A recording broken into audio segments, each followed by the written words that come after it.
Hello, everyone. Happy to have you here. Very welcome to this book launch of a very, very exciting book that we're presenting here today. My name is Regina Schut, and I'm a volunteer of ISIC, and I'm very happy to be here today in order to present this book to you and the authors who wrote this book here. It's called SelfCare, a dynamic approach to integral health. Very welcome to the authors, Fernanda Cabral Schveitzer and Mariana Cabral Schweitzer. Herzlich willkommen. Thank you. Thank you very much. I know you have German roots, at least your family. So this is very familiar to me, right? So I'm very happy to be with you here. Danke.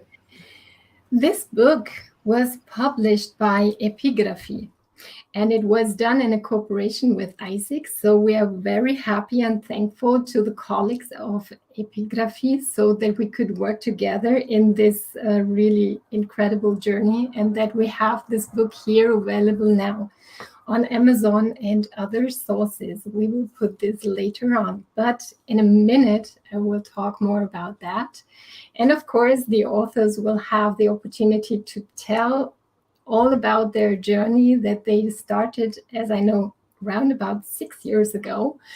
And they will talk about that more in a minute, right? In the beginning, I would like to introduce them. They are very experienced in the field, so they have really moral authority to talk about healthcare system, and also the topic here of self-care. So let me see here. I will write it to you because it's a lot of stuff, okay?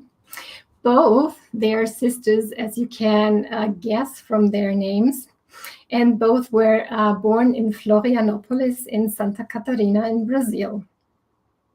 Fernanda Schweitzer, she was born in 1981 and currently resides in Foz do Iguaçu in Brazil.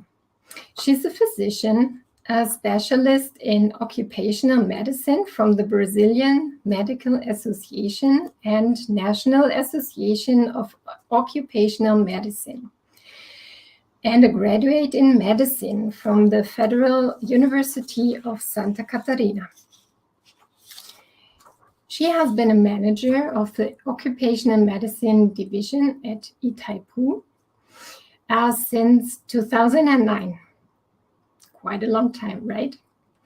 And she has been a volunteer of Consensuology since 1999, a teacher of Consensuology since 2001, and is currently a volunteer of ISIC. Her sister, Mariana, was born in 1984 and currently resides in the city of Sao Paulo in Brazil. She's a nurse, a university lecturer with a postdoctorate, the School of Nursing of the University of Sao Paulo. She earned a PhD in science, double degree from the University of Sao Paulo and Catholic University of Portugal, a master in nursing, Federal University of Santa Catarina, specialized in acupuncture. It's the Shandong University, as I read here, right? Specialized in public health and graduated in nursing.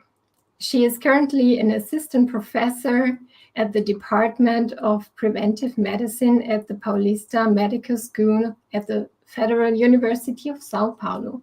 So that is really a long list.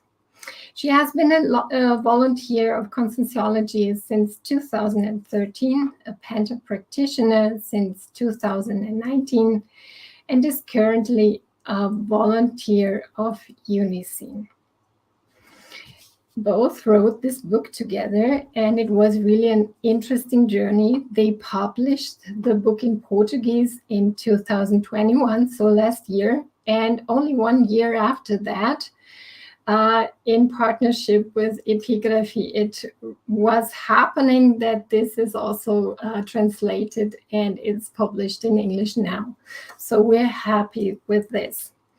Besides that, in addition, both were writing verbages for the Encyclopedia of Consensuology.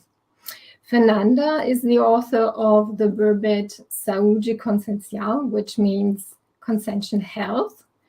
And Mariana wrote the verbet Acolhimento Universal. I hope I pronounced it quite good in Portuguese. And this means universal welcoming. And in addition to that, if the list were not long enough, they published also several articles on health, self-research, and consciousness research in consensuological journals. And in a minute, we will go deeper in the topic of the book, which is self-care, as the title already says. And it's not by chance that we're talking about this subject today, because it's considered as a very, very important topic also by the World Health Organization. And the World Health Organization announced an annual self-care month, which started 24th of June and is going until tomorrow. And it ends with the so-called Self-Care Day on 24th of July. And this is a symbolic day that was chosen because self-care can be practiced 24/7, so 24 hours a day, 7 days a week, which has a very symbolic character in English, right? So, sorry, I like that a lot, the 24/7 approach, right? And so you're right in the line of that, right? Great. And so it's not by chance that we launched the book today. And in that sense, I think you did really a major contribution to this, right? There is this part of self-care, which is already recognized in our society. But I think with your book, you already go way further beyond this intraphysical approach and this intraphysical point of view. And for sure, you both are healthcare professional, as I told our audience already. And I think it's really important to have a broader view. And I would like to ask you, ladies, about your motivation. What led you to write a topic of health care and self-care? Because normally healthcare professionals, right, they take care for others, but how did you figure out that this is such an important topic? And with this question, I would like to hand over to you. And yeah, I'm curious to know more. Thank you, Regina, for this great introduction and to telling everybody a little bit about ourselves. It is a very good opportunity for us to launch the book here with everybody. And this question is very great for us because we love to talk about self-care and we love to talk about why we decided to write the book. So as you said, we are sisters. And we have been always being exposed to self-care within our family. So our mother, our father, they always took care of ourselves and themselves with like good, healthy food and also with exercises. You told everybody we are from a city in Brazil that is an island. It's called Florianopolis.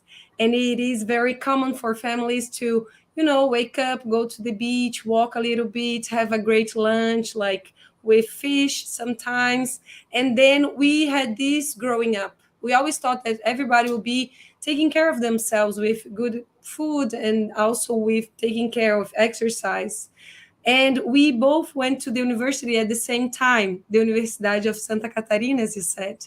And when we were there doing our studies, we realized it was not a very common topic. We would see our professors, our colleagues doing a lot of work, not sleeping so well, or not taking care of themselves. And we started to discuss between us how different was and how everything influenced self-care. So we continued to study, we did a specialization and more studies. And in 2015, when I finished my PhD, as you said, I started to talk to Fernanda that it was time maybe to start to put this on paper to help other people to understand self-care and what would be the best ways to do self-care.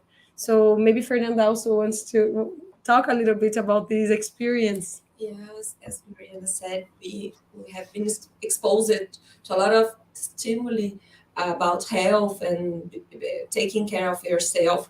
And when we perceived people are not used to live this way, and we try to help our patients and give them options that for us should be obvious or should be accessible, or they could think about it by themselves, and they didn't.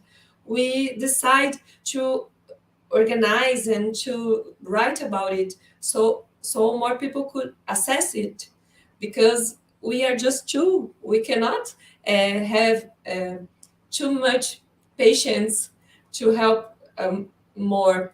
So if maybe we try to write about it and prepare materials and share this to other healthcare workers and other people interested, practitioners, it could be more accessible for everybody. And this is how we began. And it took you really a long time, right? Would you want to talk a little bit more about that? Yes. So when we decided to write and put on paper, we started with some articles. We had some material already that we have gathered, reviewed, but we wanted to do something very practical because, as you can see in the book, and we'll talk a little bit about self-care, self-care is related to actions. So we wanted to develop some tools, some material that people could really feel empowered to do self-care. So, especially this period where we would develop the tools that we will show to you in a little bit, will take a lot of time. Our family time, we would go to our parents' house, we will talk about our book and the tools, present to our relatives and talk to them to see, because we wanted to do a book and a writing that could be available to everybody. Everybody could read and understand, not only healthcare professionals, not only patients, but everybody that would be interested in developing their self-care. So it took a long time, yes, 5 years, but it was good. Yes. It was 5 years, and when we began, we didn't have clearly how these tools would work. We didn't know how to uh, make it more concrete. But then in this way, with these articles and all the research and talking with people and having more experiences with our patients, it came more clear. So we could have this book now in our hands. Yes, that's so great. So, in that sense, you really took a long time, and it matured in a way, right? So it was not okay. Let's write a book. I think this development was really interesting, and I can also imagine that it is not always easy amongst sisters, right? That you're already, how can I say, in the same line. So I think for you guys, it's when I heard about you writing the book together, I thought it's really a great way to execute the praxis together, right? And I would be curious if you have some memory that you really lucidly planned this together, or if it developed on the way and it became clearer bit by bit. I think it was more like intuitive. I don't remember exactly we planning this, but our mother is how do you say in English? Physical educator. A physical educator. So we have this idea of education and this idea of self-care.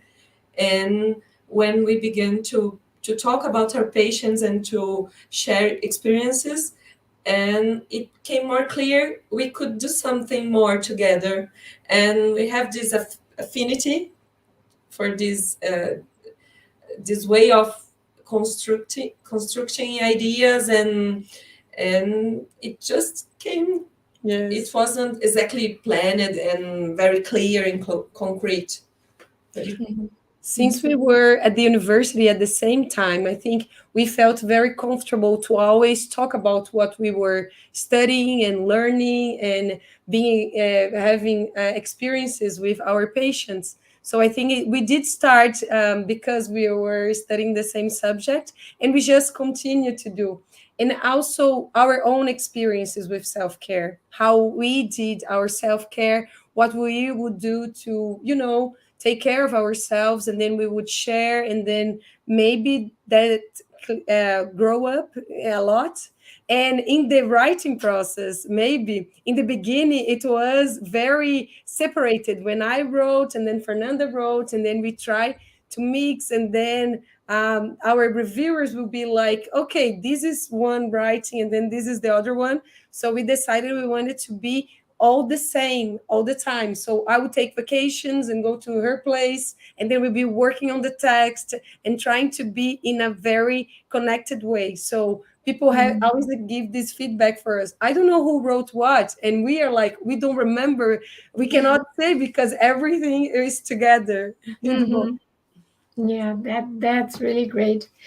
And especially if we think of that we are in a way in this group karmic context, right? I think it also helps that you could exchange your experience that you have in your work, because sometimes I think this is something that healthcare professionals also lack, right?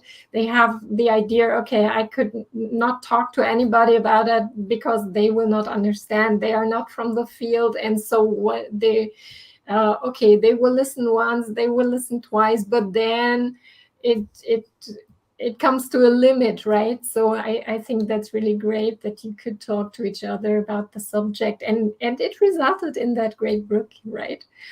So would you like to share a little bit more details about the subject? I know that you prepared some really great information for us, so that would be great. Yes, thank you for the opportunity. We prepared a little presentation so we can share with everybody that is at home watching us a little bit about what they will find in the book. And we want to point out since the beginning that you don't need to buy the book to have access to the information and the tools we'll talk about. You can download it for free in this website. It is self-care written in Portuguese. It says autocuidado. So it's www.autocuidado/English or /blog. You will find this information, and you can download these tools that we will show you. So please visit us and share if you want to have more access to this information. Very well. And this is our book. So as Regina showed it, so we are very pleased to be here. And what you want to talk about in the beginning is an exercise that everybody can do, is to think what is health and what is care for you. Because sometimes we are exposed to lots of ideas and information, and usually people go to ask themselves these questions when they get sick. So maybe you can ask this now for yourself and write down in a paper or on your cell phone and start to realize that maybe what I believe is health, it's very close to what I believe is care, and how can I include this in my life? Why the concepts are so important? It is because they change over time. Maybe what you thought was health a few years ago is different for what you think it's health now. When we are younger and when we are older, it changes. And we want to share with you how these concepts have changed over time. So you're going to see in this timeline that in the beginning, when we think like old age, 5,000, 4,000 years ago, we had some ideas, concepts of health and care that included energy, that included everything related to the body, and with you, the way you eat, and the food, the quality of the food. So we have here images in the old age related to traditional Chinese medicine and Ayurvedic medicine, that is the medicine from India, where you include yoga, meditation. So both these traditional medicines, they bring concepts of health and care that are still used today. But for some time, it was forgotten and it was not used here in Brazil or in Europe or in the United States. We had a difference in the way we understand health when we go to Greek. And then we have here this image of Panacea and Igea, the kids related to health, these women that are related to the idea where we can have a special pill that would save us for all the diseases. That would be great, but it is an idea, it's a myth. And what we have also, it's IgE. It is related to hygiene. And it is related to this idea, especially with the pandemic, how we need to take care of ourselves. Use alcohol, the face mask, always wash your hands. So this is old concepts. It is from old times. And it changed also when we get to the Middle Ages. And especially with this access that we have with religion, that we started to consider health and disease related to something that we did bad, something that maybe we did not good, and we need to be, suffer from these options or things we did. Before this, we did not have these concepts and relation of diseases with something bad. But especially in the Middle Ages, this happened. So maybe some people still today think that health and care are something like good and bad. This did not happen before. Especially when we talk about the old age, we talk about health as a movement, as a dynamic process where sometimes we're healthy, sometimes we're not so healthy, and we continue to take care of ourselves. The extreme of this idealization of something bad with disease in the Middle Age was the Renaissance, right afterwards, to understand how our body was a machine. So sometimes we still have people today that think that our body is like a car, that we need to go to the garage and then get something fixed.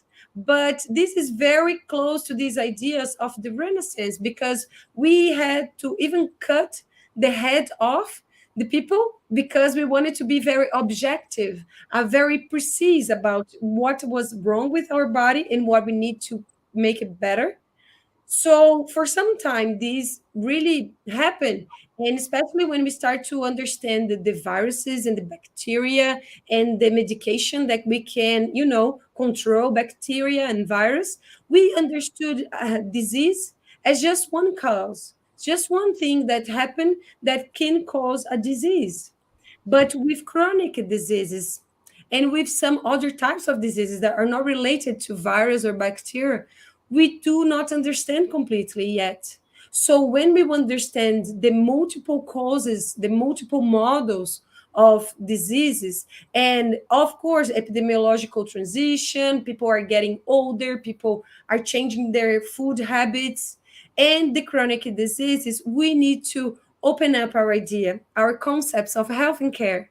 And right down here, we have this image from Dahlgren and Whitehead that is kind of older one, but we still consider, because we need to consider the social, the environment, the psychological aspects of health and care.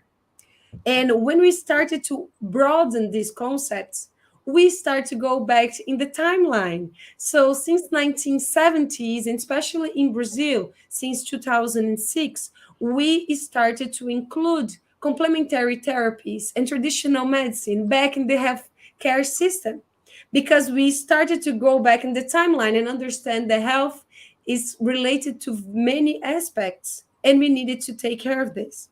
And the concept we have today that it understands and explains health this way, it's called One Health. It includes the health of human beings, the health of animals, and also from the environment. Everything is connected. And it's interesting because if we look at the beginning of the timeline, it's exactly how we understood health and care at the beginning of times. So we have a lot of things to still understand. And maybe if you do this exercise of answering what is health for you, you can see that maybe you stopped over time or not, or maybe you're taking care of someone, they are stopped in this timeline in some point, and maybe we can share information to go deeper in this timeline and understand where we were today. So I think it's a lot of history, right, Fernanda? But we try to condense this material here so you can start to understand these concepts in a broader way. And all this is important because today we work in this concept of integrative health. And integrative health brings conventional and complementary approaches together in a coordinated way. Integrative health also emphasizes multimodal interventions. So not only biomedicine, but also yoga, meditation, complementary therapies. And they are together with conventional medicine, lifestyle changes, physical rehabilitation, psychotherapy, and the complementary health approaches, because the idea is to treat the whole person rather than, for example, one organ system. So we have in the United States, the national health system that has lots of studies related to this approach of integrative health. In Brazil, we also have this approach in the national health system. And WHO has been promoting traditional and complementary therapies, what they call as traditional medicine strategy, since 2003 up to 2023. And they did this atlas of understanding how many complementary therapies in traditional medicine people were using in the world, and they identified the 9 top ones. So you can see here in the whole world that people use lots of acupuncture that is from traditional Chinese medicine. They also use lots of Ayurvedic medicine, and we have seen this when we visit India this year and took the book with us because they just launched the first global center for traditional medicine in the world, WHO, together with the government of India. And there are lots of practices in the Ayurvedic medicine as yoga, meditation. And if you ever heard about chiropractic or phytotherapy, homeopathy, these will be the top 5 practices we have today. Everybody, a lot of people using this practice is trying to find an integrative way to take care of themselves. So this is very interesting. And especially in Brazil, what we have is that we bound together the idea of these practices. They have been growing in our national policy since 2006.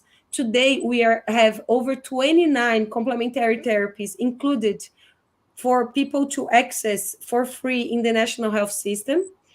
And together, not only with complementary therapies, we have been promoting human aspects of care. When we understand the importance of autonomy, communication skills, continuity of care, embracement, patient-centered care within our system, because we don't want to simply exchange what we do in biomedicine and give medication, and instead of that, doing acupuncture needles.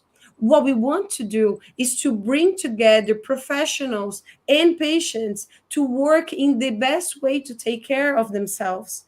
And we think about this with the patient as patient-centered care. What are their objectives? What they want for life? What would be important for this period of their life to take care of themselves? Together with professionals, because we are a team and we need to promote protagonism, shared decision making, and in strong relationship building to do this process. It's a long process, but it has been working already, and we have experiences, very good experiences related to this, especially here in Brazil, that where we can talk about. But we have seen this in India, when I went to China, I went to Canada, and several places. And we have been seeing that not only integrative health, but there have been a growing body knowledge about consciousness. So we have this consciousness and healing initiative where they identified over 200 machines that try to understand the energy of our bodies and their relation to disease. And they have promoted understanding of the centers where we can find information about biofield healing. and different approaches to take care of ourselves, considering our energy, our different bodies, and especially how we can do this to do a systems change, because we need to change the way we understand health and care in the healthcare system, in the graduation, in the educational centers, in the relations between professionals and between professionals and patients. So they propose this very interesting process of changes, because it is a long process. It includes many aspects, but it's something that we're working on it. And I think Fernanda wants to talk a little bit about how this is happening here. Sure. So, health care and the human history are together, and this consciousness, this intelligent principle that we use to manifest ourselves is part of it. So in Conscientiology, we also study the consciousness, and probably we have a lot of people here watching us that know Conscientiology, but for those who don't know, I will speak a little bit about it so we can understand some concepts we'll bring in a moment. So Conscientiology is supported by a consensual paradigm, and that we could summarize in three parts: the holosoma, or the bodies we use to manifest ourselves, the physical body, the energetic body, the emotional body, and the mental body.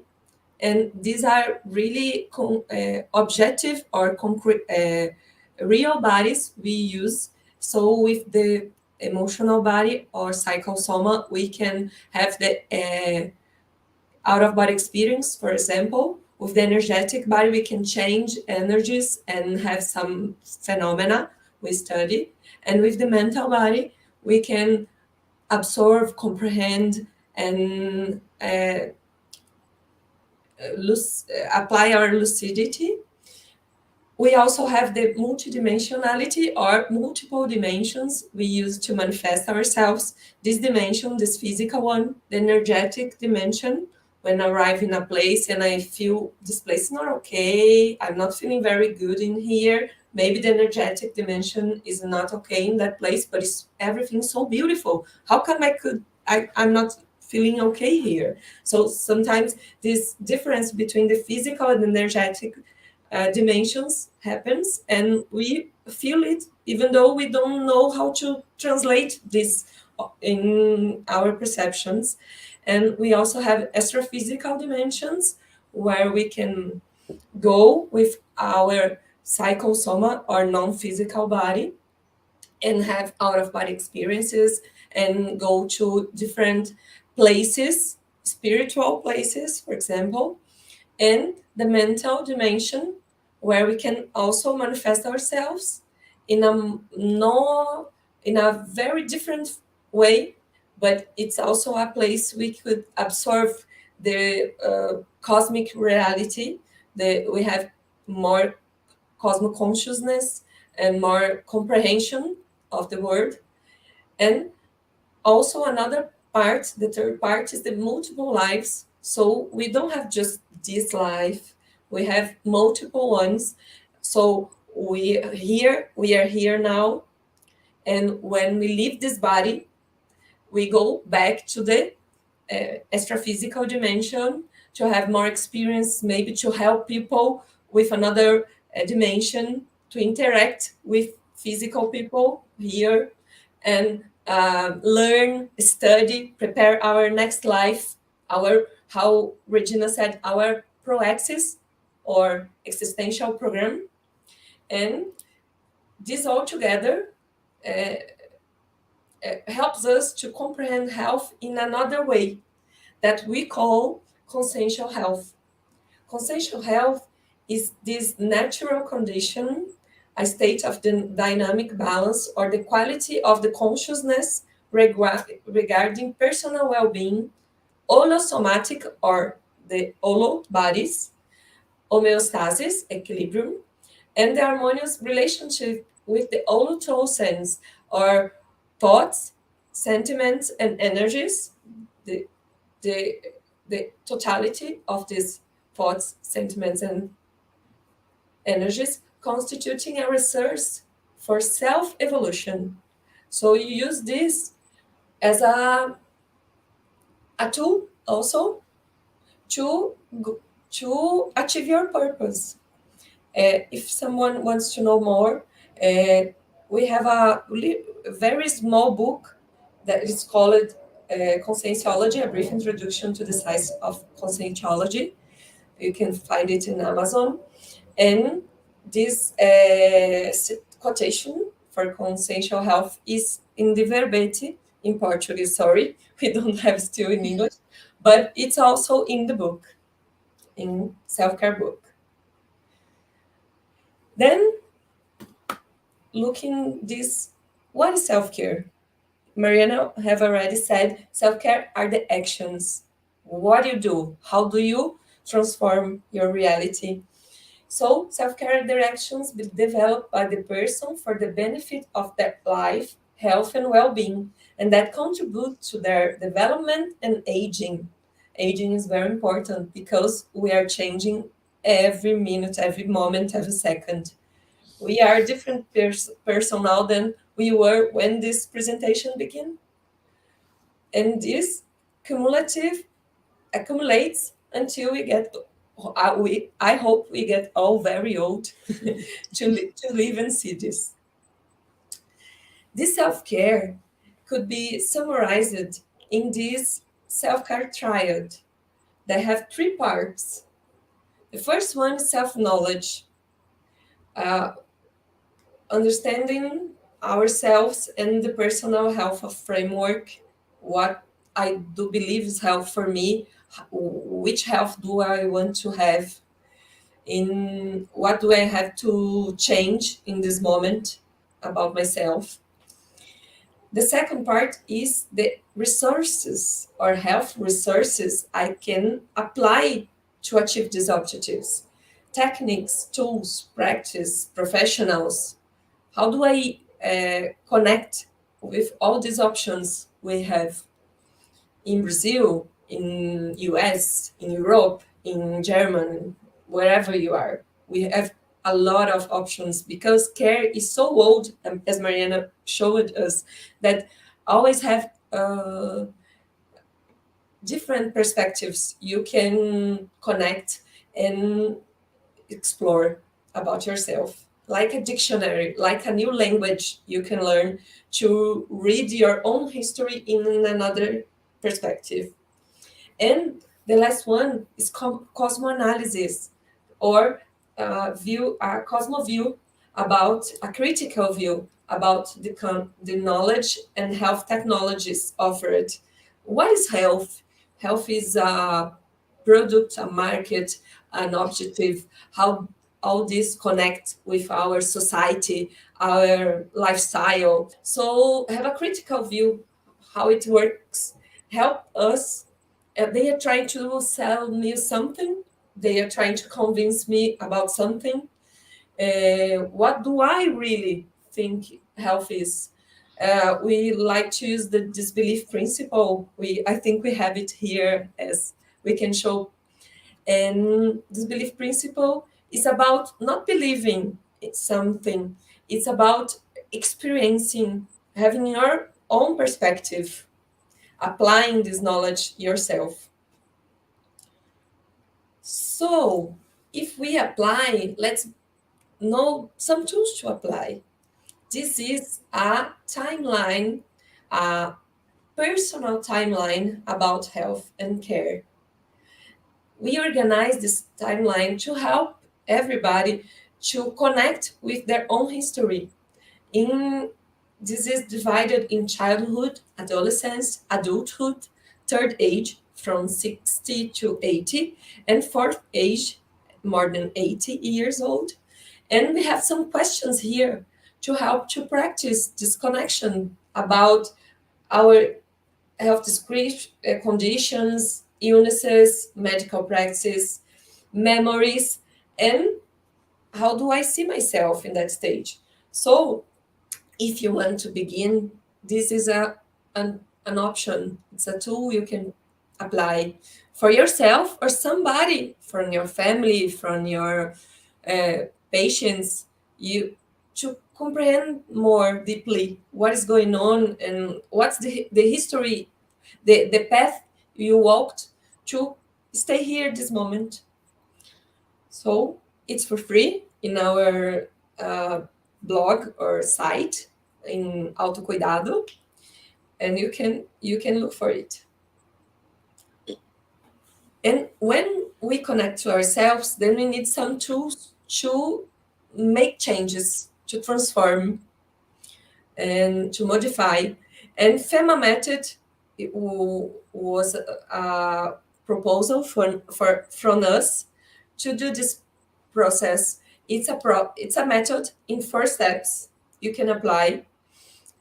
The first step is find, embrace, move, and again. And it's a cycle. It's a never-ending cycle. That's why the again is there. And let's present it to you now. The first step, find, is about finding some symptoms, discomforts, feelings, anxieties, diseases, illnesses, imbalances that demand attention, wants, interests, and desires. Health professionals, find out health professionals who can help in this process, or models and rationalities, health systems that can guide your care. More than one. And help groups, virtual communities, and people related to the same problem or interest. So you find out what you're going to achieve. Then you embrace. This is a very important step. Embrace is about comprehending this is your process, part of yourself. It's not something you want to deny or just fix, like a car in a garage, for example. It's really some part of you. Probably it's not so easy to change, because if it was easy, you already have done that. So embrace, get it with you, comprehend and understand some such symptoms, changes, discomforts, diseases, insights, desires, without judgment or blame, in order to understand oneself and foster self-care. It includes universal ethics, gratitude, compassion, and forgiveness.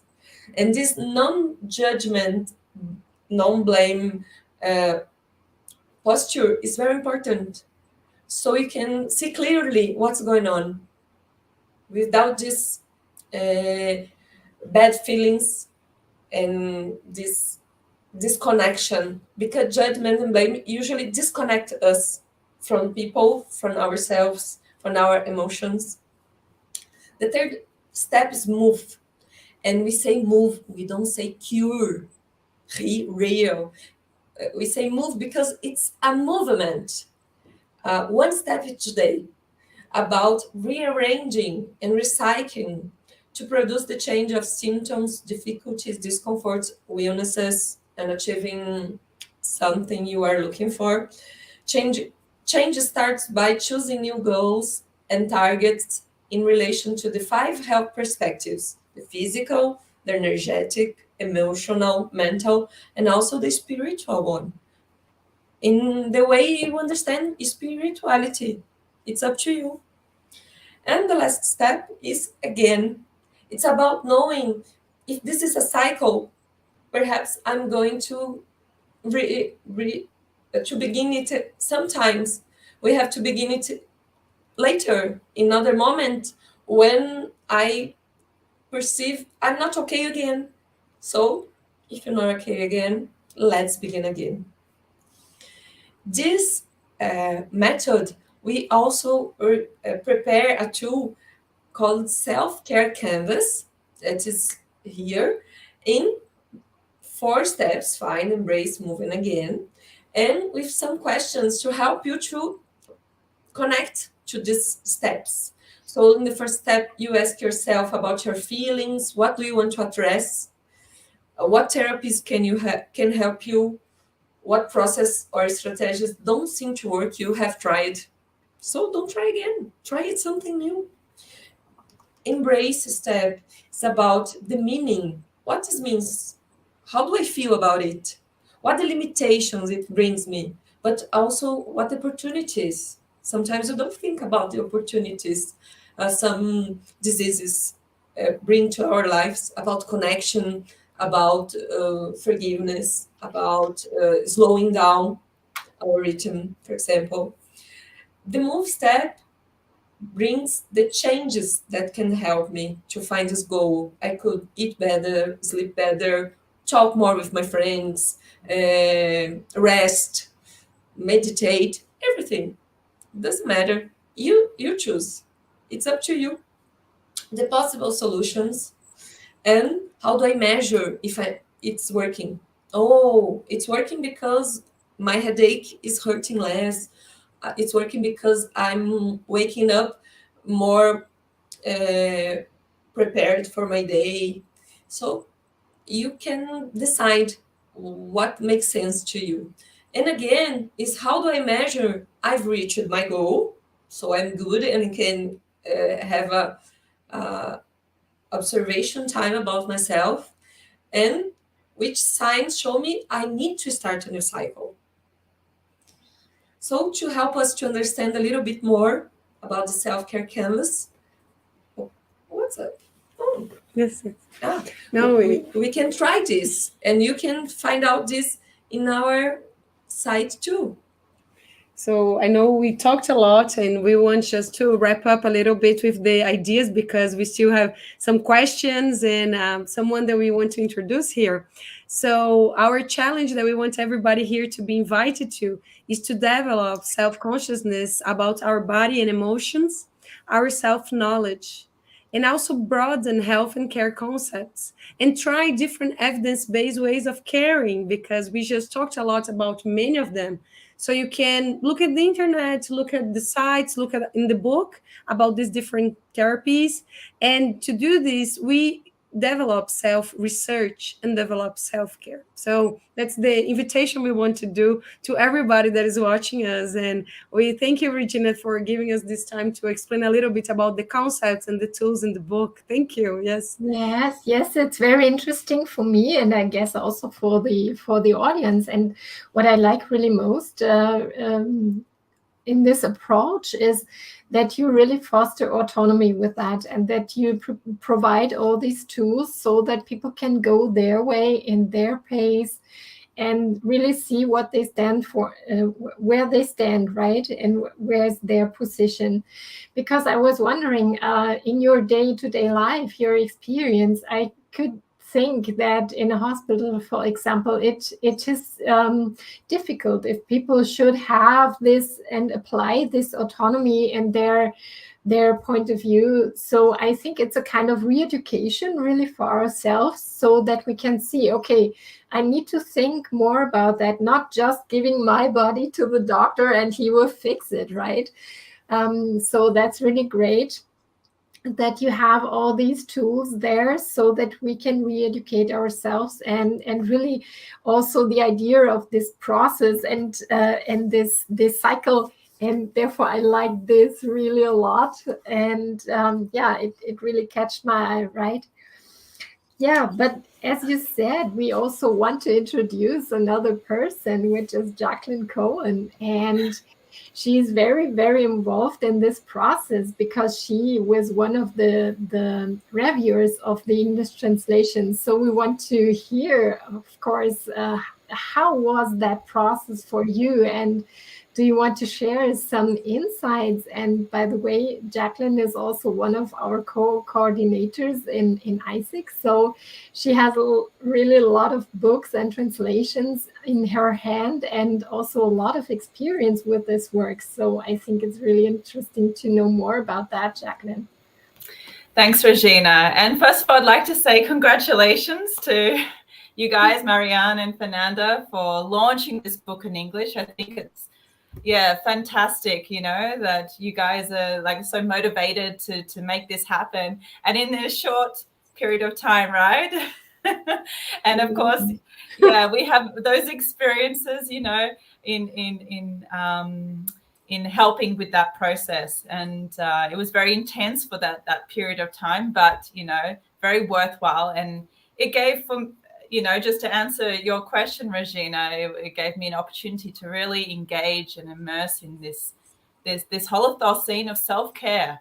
For me, it was about, you know, I know when I was younger, listening to your experiences when you were younger, I had something similar with my family. You know, I grew up in an environment where everyone was really interested and motivated in looking after themselves and healthy eating and exercise. You know, I was very much part of that. I think, you know, not living with them, maybe, I don't know, it's this moment of mine now is about kind of rescuing that a little bit, because I feel like I've lost that. And so, yeah, helping to connect with this Holocaust of self-care has been, yeah, really important, something I want to invest a lot more time and energy in. So from that perspective, it's been very positive.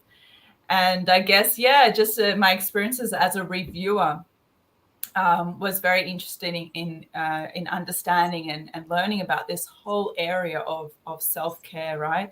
And yeah, trying to reconcile, this is the process of the review, right? To reconcile the ideas of you guys, the authors, with the end user, the English speaking audience, and how to best translate this information so that they can understand your ideas, but at the same time, you know, maintain those ideas. And you know, sometimes, for example, certain expressions that work in Portuguese, and, you know, literally you can't translate. So you have to find certain expressions that really work. And so it makes people go, yeah, I get it. It's, you know, that idea. So, but for me, it was overall very, very positive experience.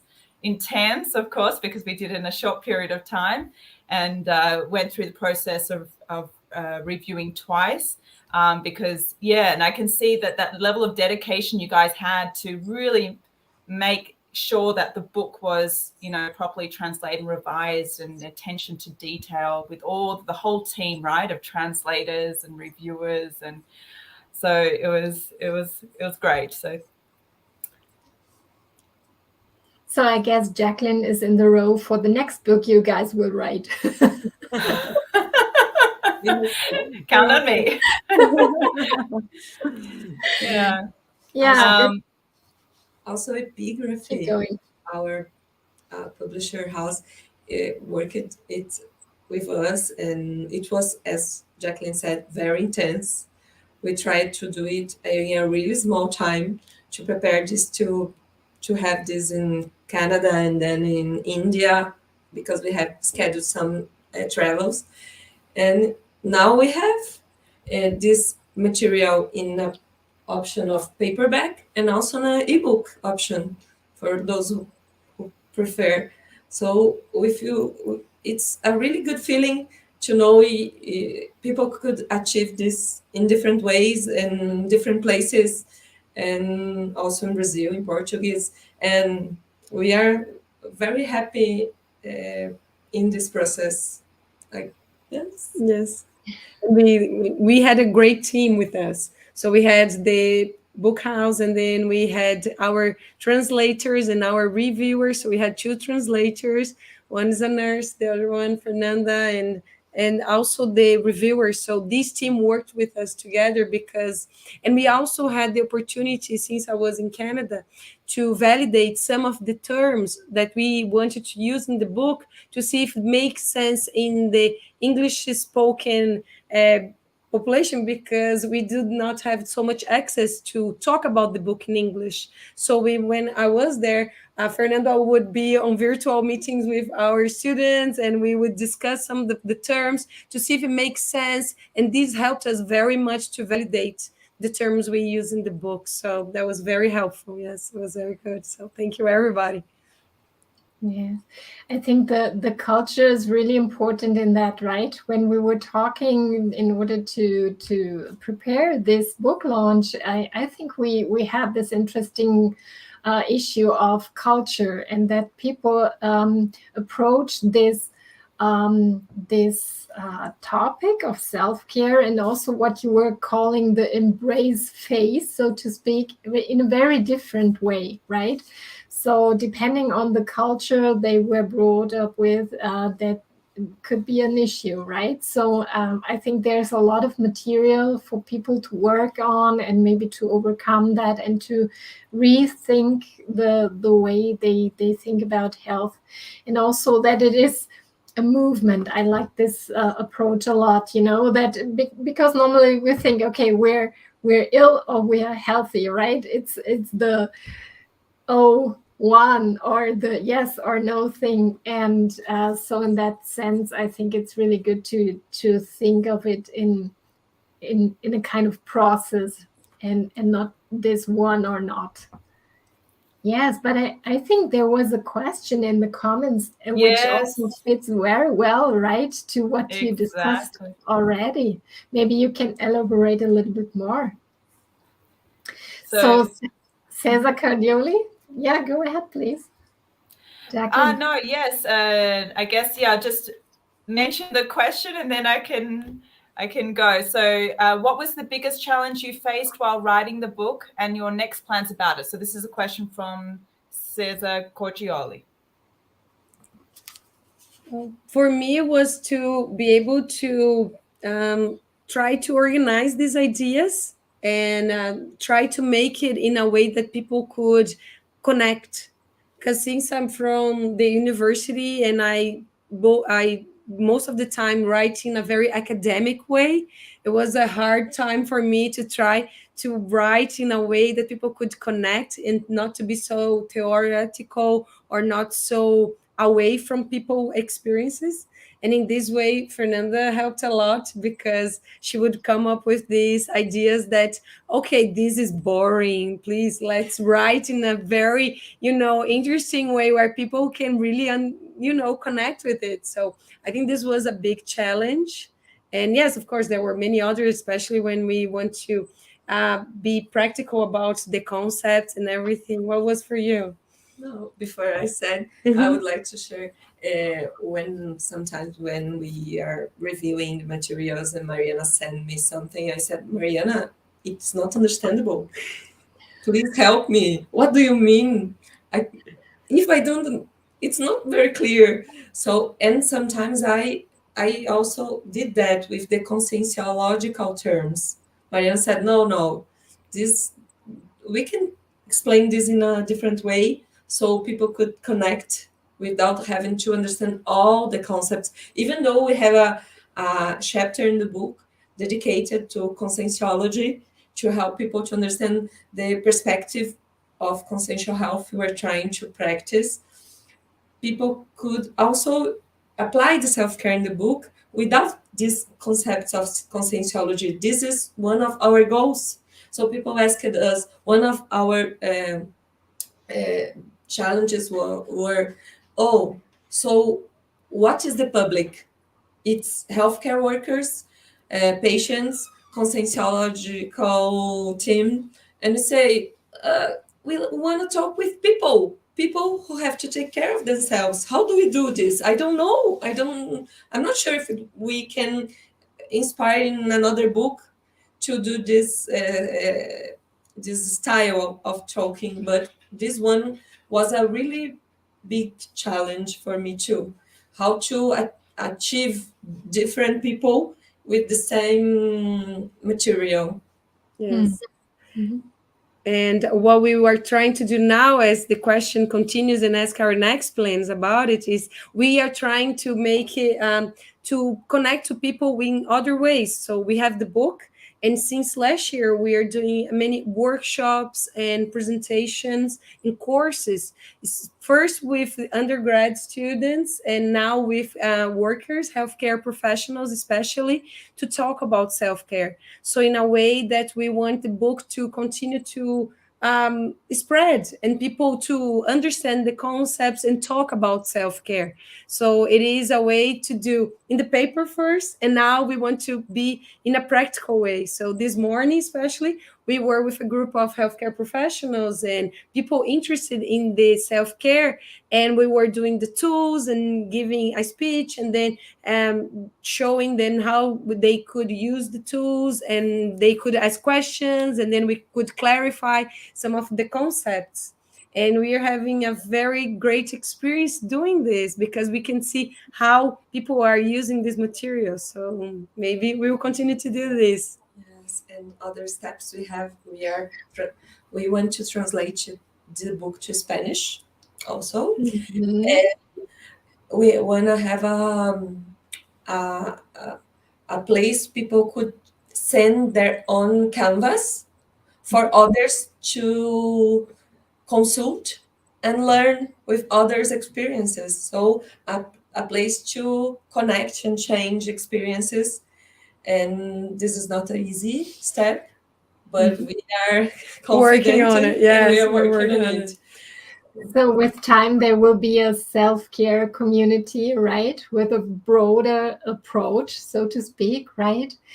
And yes, as you said, I'm really glad what he told about the experience with the healthcare workers, because I think nowadays, especially in the pandemic, right, they have a huge job to do there, and it's really exhaustive. And I think it's great if they have different tools on their hands so that they can really take care of themselves, because otherwise, right, it will be very, very difficult situation.